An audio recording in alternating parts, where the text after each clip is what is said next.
Bonjour et bienvenue. Aujourd'hui, je vous propose une petite interview. L'interview de Stéphane Gallas, qui a notamment écrit un single chez Michel Lafon et au livre de poche, Les Ombres de Salem chez Michel Lafon et au livre de poche, et Métamorphosis, pour l'instant chez Michel Lafon. Et je vais donc interviewer Stéphane pour ce livre-là. Il est sorti au mois d'octobre 2023. Et il est venu en dédicace à la librairie et on s'était dit qu'il faudrait qu'on fasse une interview. On n'a pas trop eu le temps. Et donc maintenant, je me décide à faire l'interview avec Stéphane. Bonjour Stéphane, comment vas-tu? Ça va bien, merci beaucoup, merci pour ton invitation et puis écoute, je suis prêt à répondre à toutes tes questions. Alors dis-moi, comment s'est passée ta tournée de promo pour Métamorphosis? Écoute, la promo s'est très très bien passée et puis elle continue. Je serai au Festival du Livre de Nice le 31 mai et le 2 juin prochain. Ensuite, ce sera autour de Metz, vers Annecy, pour le Salon Livresse. Ensuite, ce sera en septembre à Étrange Grande et à Psypolar dans la région de Strasbourg. Voilà, et Étrange Grande toujours en Moselle. Voilà, la Moselle en force. Merci à elle. Voilà. Et donc, peux-tu nous présenter ton roman, Métamorphosis, le thriller, pour celles et ceux qui ne connaîtraient pas? Ok, alors Métamorphosis, donc c'est le troisième roman d'une série autour d'un détective qui s'appelle Wilfried Bosco, qui travaille pour la police de Boston. Et ce policier est amené par les événements à travailler avec une médium qui s'appelle Amanda Lucia Alvarez. Tous les deux, ils forment un duo assez atypique et ils sont tous les deux confrontés à des histoires étranges. Amanda est médium. Wilfried Bosco, lui, est plutôt hermétique à tout ce qui est ésotérique. Voilà, donc l'idée de mes thrillers, en fait, c'est de proposer deux lectures différentes selon que tu sois de la team Wilfried Bosco ou de la team Amanda. Dans Métamorphosis, l'histoire démarre dans une toute petite ville du Massachusetts, Granville, où apparaît une forme étrange. On est autour du 31 octobre, d'Halloween. Une forme étrange apparaît dans les jardins. Un homme masqué, avec une capuche, et puis de cette capuche sort une lueur rouge. Les gens pensent que c'est une sorte de happening, ou des gamins qui s'amusent à faire peur puisque Halloween approche. On pense aussi peut-être que ça peut être la production d'un film qui essaye de faire une publicité, un peu de buzz. Voilà, certains ont peur, d'autres s'en amusent. Et puis un soir, des caméras de vidéo montrent ce même personnage sortant d'une maison et il laisse derrière lui une famille qu'il vient d'égorger. Voilà, pourquoi cette famille, qui est ce personnage, que veut-il? Voilà, l'histoire démarre à ce moment-là et en parallèle, donc bien sûr Wilfried Bosco arrive sur cette enquête et en parallèle Amanda Lucia Pia Alvarez, dans la forêt de Granville, découvre un charnier humain. Voilà, elle a l'intuition que les choses sont liées. Bien évidemment, elle n'aura pas tort, mais ça sera bien plus grand et bien plus compliqué que ça. Voilà. Et donc l'inspecteur Bosco, qu'on rencontre déjà dans les deux premiers opus, il semble un petit peu plus mis en avant dans ce tome-ci. Est-ce que c'est juste une impression de ma part? Non, pas du tout, c'était pas du tout une impression. Effectivement, dans Métamorphosis, je me penche un peu plus sur le cas de Wilfried Bosco. Voilà, j'avais très envie de parler un peu plus de ce personnage qui est quand même très particulier, qui plaît énormément.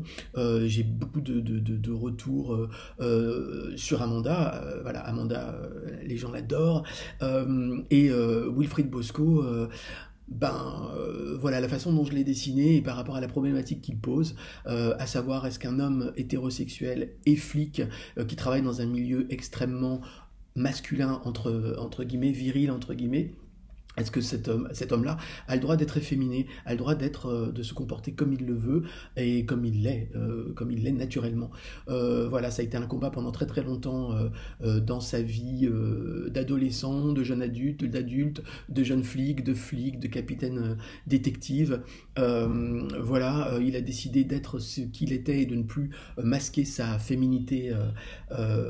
Voilà, donc les gens adorent et les lecteurs et les lectrices me posent beaucoup de questions dans les salons autour de ce personnage. Et voilà, j'avais envie de répondre à cette demande et à cette curiosité autour de ce personnage que j'adore. Voilà. Lors d'une précédente interview, on avait vu que tu étais passionné par le cinéma et que ça avait d'ailleurs une influence sur tes textes. Alors, qu'en est-il des séries? Est-ce que tu es sériephile et lesquelles sont tes préférées parmi les plus anciennes et parmi les plus récentes?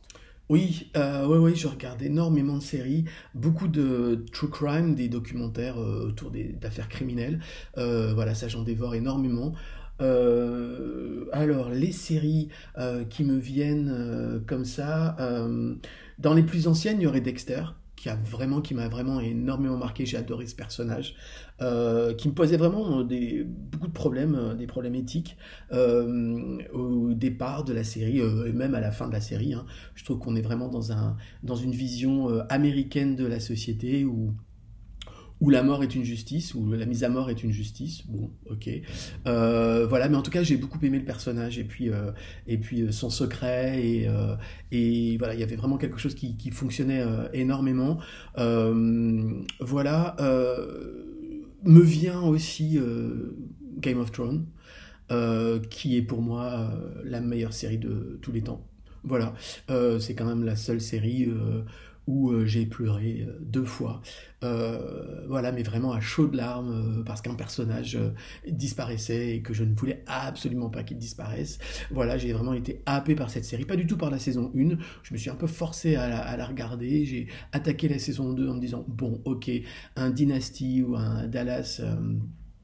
moyenâgeux, bof. Et puis ensuite, j'ai vraiment été happé par les personnages, les situations, les retournements de situations. Ouais, vraiment, c'était incroyable cette série. Et j'envie tous ceux qui ne l'ont pas encore vue, voilà, parce que la découvrir est quand même, voilà, un truc incroyable. Me vient aussi The Fall avec Gillian Anderson, qui est vraiment... Elle est assez ancienne maintenant, hein. Je pense qu'elle doit avoir 7-8 ans, peut-être 10, je sais pas du tout.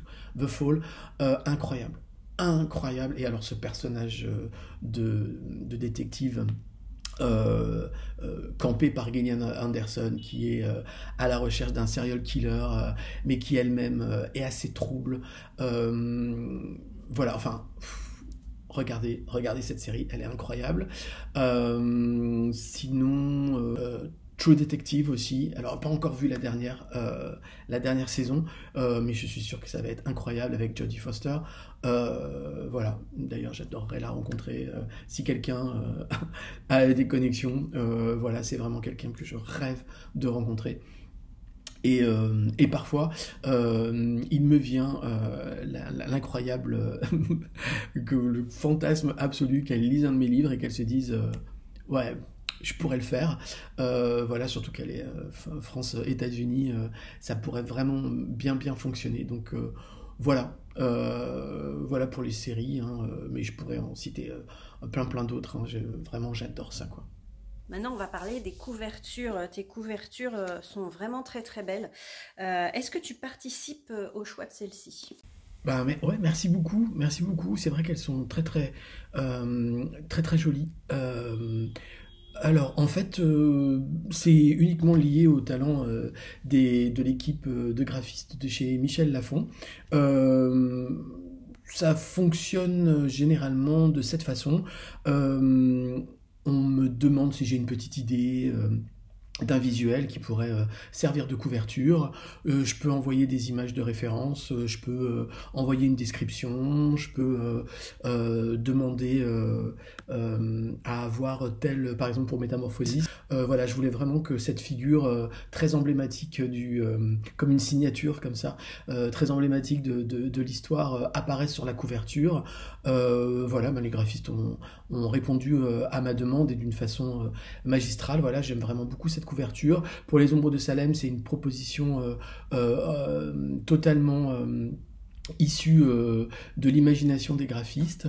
Voilà, alors je peux donner mon avis sur la typo, les couleurs, demander quelques changements. Voilà, mais en règle générale, pour l'instant, voilà, j'ai toujours été comblé par les couvertures. Et donc, oui, voilà, je propose des choses et puis ensuite, toute l'équipe de Michel Lafon les magnifie. Voilà. Tu as écrit, je crois, tes 2 premiers romans aux USA. Et est-ce que écrire en France, c'est différent pour l'ambiance, le rythme, l'inspiration ou autre? Bah écoute, non, pas particulièrement. À partir du moment où je suis dans une histoire, que je la développe, que je deviens un personnage puis l'autre, que je passe d'une scène à une autre, peu importe ce qui se passe autour de moi, j'ai juste besoin de mon bureau, de mon ordinateur, de mon petit Mac, mon meilleur ami, et voilà, pour le reste, non, non. Donc vraiment, l'endroit où j'écris importe peu. Alors, sans spoiler, la fin de Métamorphosis boucle un peu la boucle débutée avec un Sindel, avec une sorte de cliffhanger de fou, comme dans un film d'horreur. Est-ce qu'un 4e tome est prévu qui repartirait de là? Alors oui, un 4e est prévu, un 5e aussi, et je parle du 5e parce que le 4e sera une sorte de boucle bouclée, c'est-à-dire que depuis un signe d'aile, on va se rendre compte que pas mal d'éléments ont été placés, des petites choses qui vont d'un seul coup se répondre et et vraiment une véritable ligne va se dessiner à la fin du 4e qui ouvrira sur le 5e. Voilà, en fait, le premier, deuxième, troisième, quatrième était comme une sorte d'exposition voilà, au 5e. Je ne peux pas en dire plus, mais ce qui attend Wilfried Bosco et Amanda dans le 4e comme dans le 5e est assez costaud. Voilà. Et si jamais les lecteurs et les lectrices veulent suivre ton actu ou t'envoyer un message, etc., où est-ce qu'elles peuvent le faire? Alors, pour me joindre, c'est assez simple, il y a 2 possibilités. Soit sur mon compte Instagram, c'est l'application que j'utilise le plus. Voilà, donc petit message privé sur Instagram. Sinon, j'ai mon site internet sgalas.net, voilà, où on peut retrouver toute mon actu. Et il y a une petite page contact sur ce site qui vous permet de m'envoyer directement voilà, d'envoyer directement un message.